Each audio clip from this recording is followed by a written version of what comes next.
இனிமையான நண்பர்களே, அன்புள்ளம் கொண்ட சொந்தங்களே, அனைவருக்கும் வணக்கம். 1976 ஆண்டுக்கு பிறகு மக்கள் திலகம் எம்ஜிஆரால் துவக்கப்பட்ட அண்ணா திமுக என்கின்ற இயக்கம் கிட்டத்தட்ட 32 ஆண்டுகள் தமிழ்நாட்டில் ஆட்சி நடத்தி இருக்கிறது. ஜெயலலிதா மறைவுக்கு பிறகு 4 ஆண்டுகள் எடப்பாடி பழனிசாமி அண்ணா திமுகவின் முதலமைச்சராக இருந்து ஆட்சி நடத்தினார்.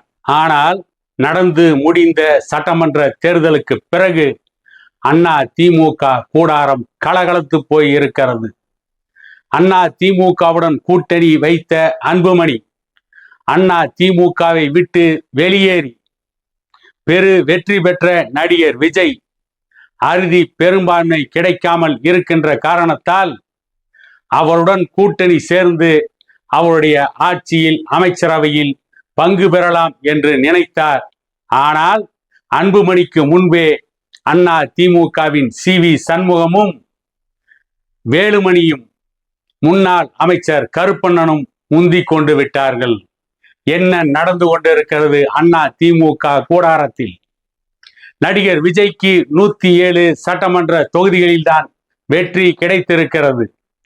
ஆகவே அவர் ஆட்சி அமைக்க இன்னும் 11 சட்டமன்ற உறுப்பினர்கள் தயவு தேவை, ஆதரவு தேவை என்கின்ற நிலைக்கு நடிகர் விஜய் தள்ளப்பட்டார். இப்படிப்பட்ட பரபரப்பான சூழ்நிலையில் சென்னையில் இன்றைக்கு அண்ணா திமுகவின் சட்டமன்ற உறுப்பினர்கள் கூட்டம் நடக்கும் என்று எடப்பாடி பழனிசாமி அறிவித்தார். ஆனால் அந்த கூட்டம் நடக்கவில்லை. அந்த கூட்டம் ரத்து செய்யப்பட்டிருக்கிறது. எடப்பாடி பழனிசாமியின் பேச்சை அண்ணா திமுகவில் கிட்டத்தட்ட 20 சட்டமன்ற உறுப்பினர்கள் நிராகரித்து விட்டார்கள் என்று சொல்லப்படுகிறது. எடப்பாடி பழனிசாமி கலந்து கொள்ளாமல் அண்ணா திமுகவின் பொதுச் செயலாளர் எடப்பாடி பழனிசாமி கலந்து கொள்ளாமல் சி.வி. சண்முகம் முன்னாள் அமைச்சர், கருப்பண்ணன் முன்னாள் அமைச்சர், வேலுமணி முன்னாள் அமைச்சர் இவர்கள் கலந்து கொண்ட கூட்டம் சென்னையில் நடைபெற்றிருக்கிறது. அந்த கூட்டத்தில் 20 சட்டமன்ற உறுப்பினர்கள் அண்ணா திமுகவில் இருந்து வெளியேறி நடிகர் விஜய்க்கு ஆதரவு கொடுப்பதாக முடிவெடுத்து இருப்பதாக செய்திகள் வருகிறது. எடப்பாடி பழனிசாமி ஒப்புக்கொண்டால் அண்ணா திமுக முழுவதும் அப்படியே நடிகர் விஜய்க்கு ஆதரவு கொடுக்கும் பல அமைச்சர்கள் அண்ணா திமுகவிற்கு கிடைக்கும். ஒருவேளை எடப்பாடி பழனிசாமி ஆதரவு கொடுக்க மறுத்தால் சி.வி. சண்முகம், வேலுமணி தலைமையில் 20 சட்டமன்ற உறுப்பினர்கள் நடிகர் விஜயின் தமிழக வெற்றி கழகத்திற்கு ஆதரவு கொடுப்பதாக முடிவெடுத்ததாக செய்திகள் வருகிறது. ஒரு 5 ஆண்டுகள் அமைச்சர் பதவி இல்லாமல் இருந்த அண்ணா திமுகவின் முன்னாள் அமைச்சர்கள் இந்த வாய்ப்பை விட்டால் அடுத்த தேர்தலில் அண்ணா திமுக வெற்றி பெற்று ஆட்சிக்கு வரும். அப்பொழுது அமைச்சர் ஆவோம் என்ற நம்பிக்கை இல்லை. ஆகவே இப்பொழுது கிடைத்த வாய்ப்பை பயன்படுத்தி நடிகர் விஜய்க்கு ஆதரவு கொடுத்து கூட்டணியில் பங்கு பெற்று அமைச்சரவையில் அமைச்சர்களாக மீண்டும் கோலேச்சலாம்.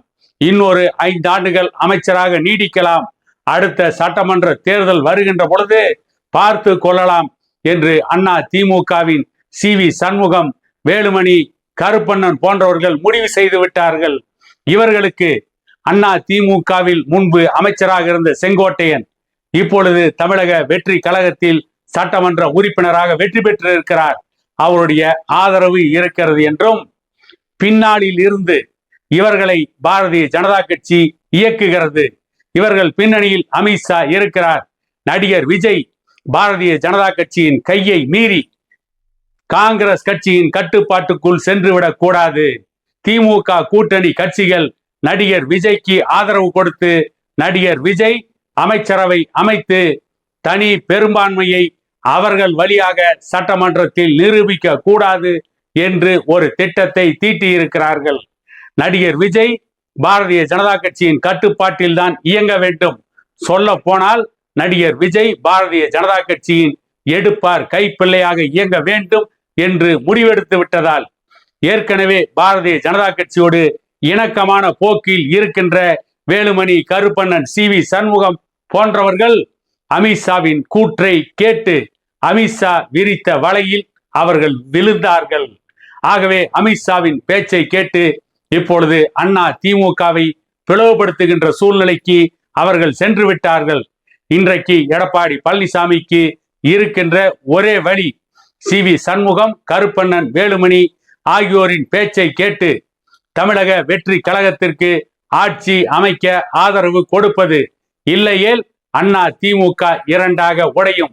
இரண்டாக உடைந்து சி.வி. சண்முகமும் வேலுமணியும் கருப்பண்ணனும் தனியாக போய் தமிழக வெற்றி கழகத்திற்கு ஆதரவு கொடுத்து அவர்கள் ஆட்சி அமைத்து விட்டால் உடைந்து போன பாதி எடப்பாடி பழனிசாமியோடு இருக்கும். அப்பொழுது எடப்பாடி பழனிசாமிக்கு மேலும் எதிர்ப்பு வலுக்கும். அப்பொழுதுதான் ஏற்கனவே எடப்பாடி பழனிசாமியால் ஓரங்கட்டப்பட்டு திமுகவிற்கு சென்றவர்கள், மாற்று கட்சிக்கு சென்றவர்கள் சசிகலா தலைமையில் ஒன்றாக இணைந்து, தினகரனும் அவர்களோடு இணைந்தாலும் ஆச்சரியப்படுவதற்கில்லை. தினகரனும் சசிகலாவோடு இணைந்தாலும் இணையலாம்.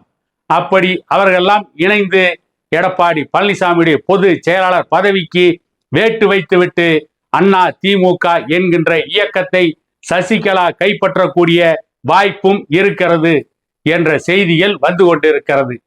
இதில் ஒரு முக்கியமான செய்தி என்னவென்று கேட்டால், அன்புமணி தரப்பு ஆட்கள் வாக்கு எண்ணிக்கை முடிந்த அடுத்த நிமிடத்திலிருந்து அன்புமணி அணியில் 4 பேர் சட்டமன்ற உறுப்பினர்களாக வெற்றி பெற்று விட்டார்கள். நடிகர் விஜய்க்கு அறுதி பெரும்பான்மை கிடைக்கவில்லை என்றவுடன் அண்ணா திமுகவை பற்றி கவலைப்பட வேண்டாம். அன்புமணி தரப்பு அணி அண்ணா திமுகவிற்கு கடுமையாக வேலை செய்து ஓட்டுக்களை வாங்கி கொடுத்தார்கள். அண்ணா திமுக வெற்றி பெற்றது. ஆனால் அண்ணா திமுகவை சார்ந்தவர்கள் அன்புமணி தரப்பு அணிக்கு ஓட்டு போடவில்லை. அன்புமணியின் பாமகவை நிராகரித்து விட்டார்கள். ஆகவேதான் அன்புமணி தரப்பு 18 தொகுதிகளிலும் வென்றிருப்பார்கள். 14 தொகுதிகளில் அன்புமணி தரப்பு தோற்பதற்கு காரணம் அண்ணா திமுக தான் என்று ஒரு போர்வையில் வடிகட்டிய பொய்யை அவர்கள் பிரச்சாரம் செய்தார்கள். இதை காரணம் காட்டி நடிகர் விஜயோடு கூட்டணி வைத்து துணை முதலமைச்சர் அல்லது அமைச்சர் பொறுப்பை வாங்கிவிடலாம் என்று கனவு கண்டார்கள். சி.வி. சண்முகத்தாலும் எடப்பாடி பழனிசாமியாலும் அந்த கனவு உடைந்து நொறுங்கி போயிருக்கிறது. மொத்தத்தில் அன்புமணியின் கனவும் அன்புமணி தரப்பு ஆட்களின் கனவும் பகல் கனவாக முடிந்து விட்டது. எடப்பாடி பழனிசாமியும் அரசியலில் தன்னுடைய செல்வாக்கை ஒட்டுமொத்தமாக இழக்கப் போகிறார். திமுகவால் வீழ்த்த முடியாத எடப்பாடி பழனிசாமியை, சசிகலாவால் கடந்த 5 ஆண்டுகளில் வீழ்த்த முடியாத எடப்பாடி பழனிசாமியை, நடிகர் விஜய் பெற்ற வெற்றியின் மூலம் எடப்பாடி பழனிசாமியை வீழ்த்துவதற்கு இதுவரை எடப்பாடி பழனிசாமியுடன் இருந்த சி.வி. சண்முகம், வேலுமணி போன்றவர்களே வீழ்த்துகிறார்கள் என்பதுதான் அரசியலில் வேடிக்கை. மொத்தத்தில் அரசியல் என்பது துரோகத்தின் உச்சகட்டமாக மாறிவிட்டது. அரசியலில் தியாகம் செய்து ஒரு காலத்தில் முன்னுக்கு வந்தார்கள். ஆனால் இன்றைக்கு தமிழக அரசியலை பொறுத்தவரை துரோகம் செய்தவர்கள்தான் மக்களுடைய விளம்பர வெளிச்சத்தில் இருக்கிறார்கள். அவர்கள்தான் பதவி நாற்காலியில் அமர்கிறார்கள். அவர்கள்தான் பகட்டாக வாழுகிறார்கள். அவர்கள்தான் பந்தாவாக உலா வருகிறார்கள்.